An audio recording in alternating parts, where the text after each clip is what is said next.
Donc moi je m'intéresse à l'habitat alternatif depuis un peu plus d'un an, et notamment au tiny house, donc un petit habitat, petit c'est important, écologique et économique. Alors pourquoi je me suis intéressé au tiny? Alors tout simplement, déjà parce que dans le marché de l'immobilier aujourd'hui il est totalement déconnant. Donc je trouve ça trop cher, les maisons, les terrains, et puis j'avais pas trop non plus envie de m'embarquer dans le système, dans le marché, d'avoir un travail et de payer pendant 25 ans ma maison. Je trouvais ça plus direct de la faire moi-même. Ce qui est intéressant dans la tiny house, c'est que on met pas le pied dans la société de consommation, parce qu'on est dans un habitat qui est très petit, et donc du coup on va vivre avec le juste nécessaire. On va pas s'encombrer d'objets inutiles. Voilà, tout ce qu'on possède en fait doit peser moins de 3,5 tonnes parce que c'est le poids maximum autorisé sur une remorque. Plus c'est petit, moins tu as besoin de chauffer, et puis tu as moins besoin de matériaux de base, et donc elle te coûte moins cher aussi.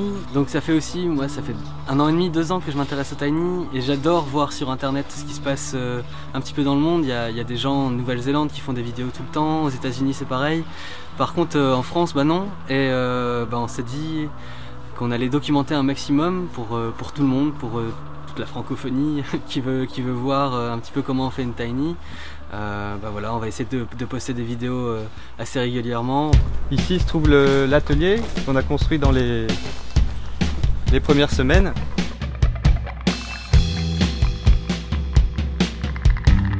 Donc l'intérêt de construire cet atelier, c'est de pouvoir travailler dans des conditions météo un peu moins favorables qu'aujourd'hui.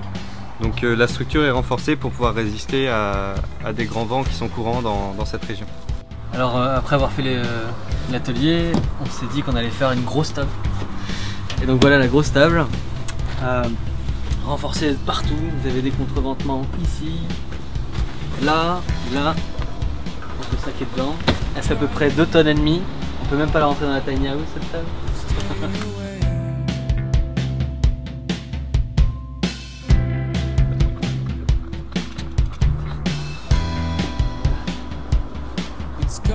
On a préparé le terrain sur lequel sera placée la tiny house.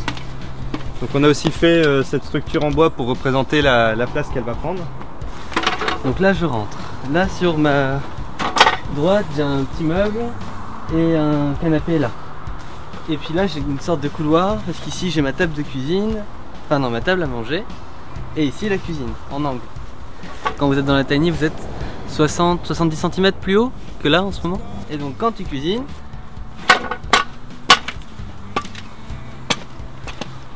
t'es là. Et t'as la vue sur la mer. Je te laisse voir.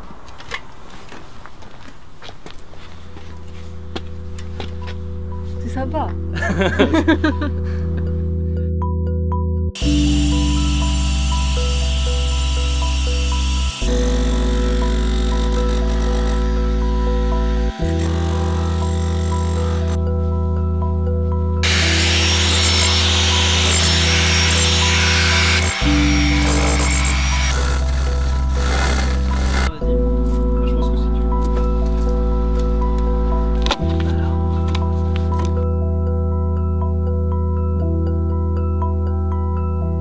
Donc ils ont enlevé là pour être plus bas ici. Ils ont mis à niveau. Ils ont mis à niveau. Ils sont allés chercher des cailloux, baigner tout ça avec un camion et puis remis à niveau. Donc ici c'est la continuité de la canalisation. Donc ça c'est vraiment quelque chose qui est spécifique au lieu dans lequel on est, à notre environnement. On est obligé de faire ça pour s'accorder au tout à l'égout. Ça c'est une particularité de notre tiny house, c'est que comme elle n'a pas de filtre, elle va pouvoir se débrancher pour se rebrancher autre part sur un réseau d'égout, mais elle n'est pas complètement autonome.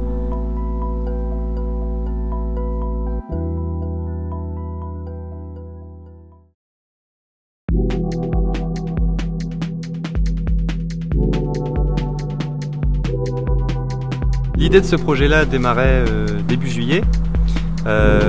Du coup, il y a eu toute une période dans laquelle on a fait des plans. On s'est aussi entraîné sur des machines bois, etc. pour pouvoir réaliser la tiny house derrière. On a fait aussi une maquette à l'échelle 1/5.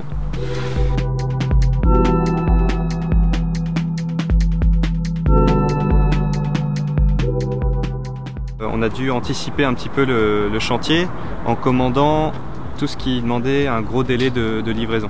Donc le plus gros délai de livraison, c'est la remorque. Il faut à peu près 2 mois pour être livré. Il y a aussi tout ce qui est portes et fenêtres. Donc là, elles sont bientôt terminées, on va bientôt les recevoir. Cette tiny house va être une tiny house open source. Donc on va partager les plans sur Internet, les plans et toutes les idées, toutes les étapes de construction.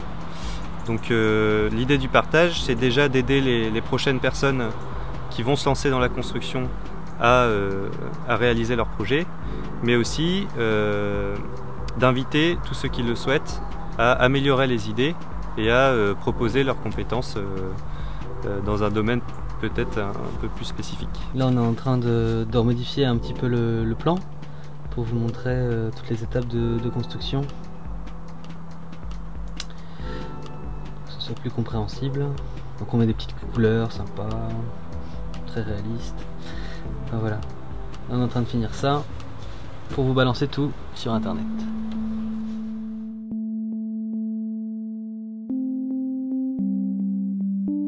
Donc là, moi j'ai l'intention de me lancer après celle-ci dans la construction de ma propre tiny house.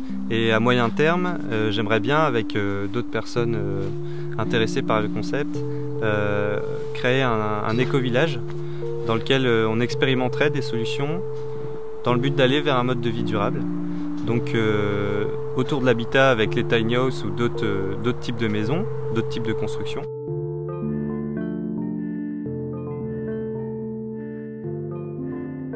Le rêve aussi qu'on a avec les tiny, c'est pourquoi pas faire de l'habitat partagé. Donc les tiny, c'est notre truc à nous, et une maison commune, un tiers-lieu, enfin un petit atelier partagé, en plus au milieu de tout ça, c'est un petit peu le rêve qu'on